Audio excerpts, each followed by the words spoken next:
Rockets get their season underway tonight as the tension between James Harden and the team continue to rise. According to a report, Harden has gotten into multiple verbal confrontations with teammates, including one with rookie Jason Tate that resulted in Harden throwing a basketball at the rookie's head. And the latest report this morning is that Harden's status for tonight could be in question after social media posts show him at a club, yes, the same that Haskins was visiting, which would be in violation of the league's COVID protocol. So, Shannon, what happens with James Harden now? I just read what Jenny was talking about, and it says that the Houston Rockets are cooperating with the NBA, reviewing the footage, and to see if he is, he's probably going to miss tonight. But I'm going to find James Harden. My grandfather, when we were growing up, Skip, he used to tell my uncles and aunts, he said, you never reward negative behavior. Now, James Harden is lashing out because he wants to get out. Now, had James Harden says, I want to be traded, handle it like an adult, I said, look, James, we're going to try to find the best situation for you. But we need you to work with us. Keep quiet, come be professional, and we're going to try to get maximum dollar because you are a valuable asset. But we will try to accommodate you. But you coming here and trying to start confrontation with teammates and that's not going to happen. Now, I'm going to find you. Whatever the maximum for conduct detrimental is, I'm going to find you. And you're not going anywhere until I can get compensation that I deem as appropriate. Now, that's all James Harden. James Harden is throwing, I think James Harden is 30, 31 years of age. He's throwing a temper tantrum. It's the kid that can't get candy in the store, and he lays out on the floor. Well, my grandma used to tell my brother, now, you boy, wherever you show out, you get wore out. I'll lay right down there with him. If I'm the general manager, I'm going to lay on the floor kicking and screaming too. You ain't going, James. You ain't going. We not trading you until we get equal value. It's as simple as that, Skip. Now, this is ridiculous. This is utterly ridiculous. Skip, he knows it. That's why he was delayed in the training camp, Skip, because he was in the strip club that he had to wait 6 days. And he did this again on purpose. So I'm going to take his money on purpose. And I'm not trading him until I get compensation. So since you want to act like a jerk, I'm going to be an even bigger jerk.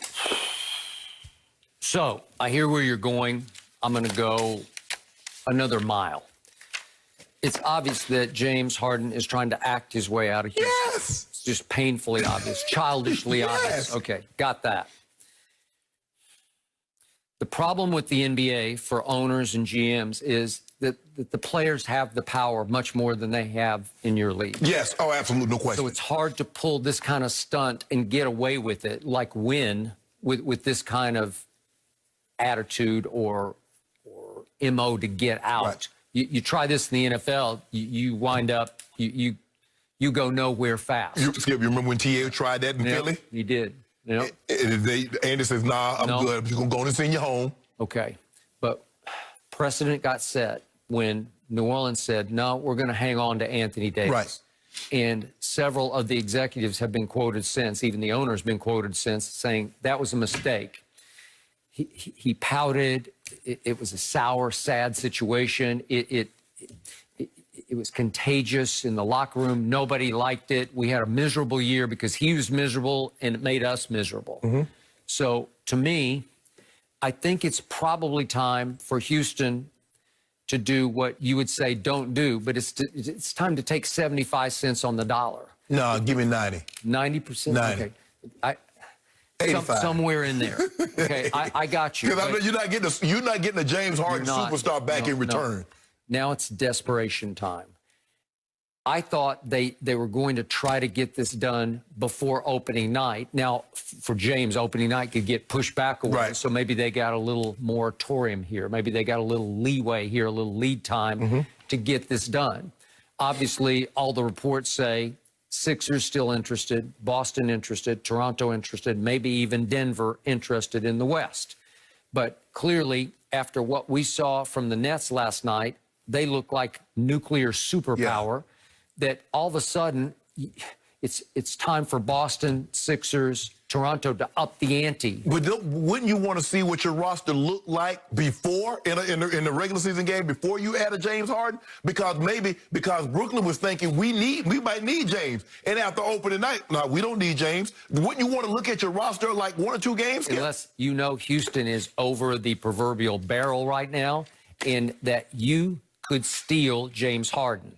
That that now you're playing chicken with Houston right up to opening night deadline to say, okay, well, what if we just give you this? Would you take this? Yeah. No, but you know what, Skip? I would do that, but I'm going to find him for conduct detrimental. I'm going to take as much money as I possibly can, and then I might think about trading him. But I'm going to get, because Skip, he did this out of spite.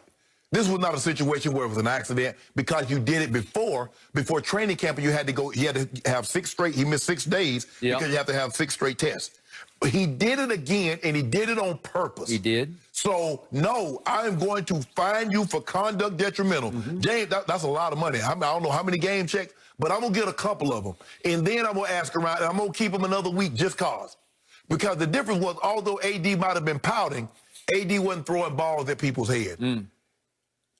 Okay, what I don't know is, what if somehow Houston finagles a 3-way deal with extra teams involved, four-team trade. Okay. And James winds up in Toronto. Remember what San Antonio did? They shipped Kawhi and Danny Green up to Toronto. Right. Would James love that? Would that be a way out? Huh? They played in Florida. They played in Tampa or Orlando. Okay. So. All right. Nope, but I got you. But would he want to make his new home in Toronto? I think he wants any place other than Houston. Okay. But Skip, he do. Or is it, what I don't know is it Brooklyn or bust for James? Well, they said he expanded. That's what he said. But the question that I have, Skip, is that does James realize because they gave him autonomy in trades, say you either trade for Russ or I'm requesting a trade, you get me Chris Paul, does he realize Houston is in this predicament because of him? He put them in that predicament. And okay, they did everything in their power to make him happy and make themselves happy with the championship, and none of it worked. None of it. And it was always, don't blame me, blame him. Blame Russ, blame Dwight. And we blame Skip, and we blamed everybody. Yep. We blamed everybody. We blamed Mac D'Antoni. We blamed Dwight Howard. He was childish. And Chris Paul was always injured. And Russ was ball hogging. We blamed everybody except the common denominator that lasted through all of that. James Harden. James Harden is undeniable talent. He's revolutionary. He is. Oh, is he? But he's the problem. Okay, so let's deal with the Celtics. Danny Ainge has the firepower, the draft capital to pull this deal off. He's got the young stars to pull this deal off. I want Jason Tatum and Marcus Smart and 3 draft picks. Okay. Well, maybe Danny Ainge says, okay, I'll do that because this is a revolutionary talent. He's not trading Jason Tatum. Okay, here's my problem with James Harden in Boston. Those fans are demanding and they are tough, and they don't want superstars who fold in big playoff games. And James's history has been coming apart psychologically in the biggest moments. I don't think James want to go to Boston. The adult entertainment business is not the same as in Houston. I would agree. Atlanta might be able to be in play. What about Atlanta? Right now, that's how you're going to. No, he can't come to Atlanta, Skip. It'll be over. Not how we're ending this discussion, Shannon. You think I'm just going to blaze by that? Okay. He had a whole menu. I'm moving on. Is Juju starting to get some heat for the Steelers' 3-game losing streak? Mike Tomlin had something to say about those dance moves, and we will discuss the whole thing with Antonio Cromartie next. No mercy.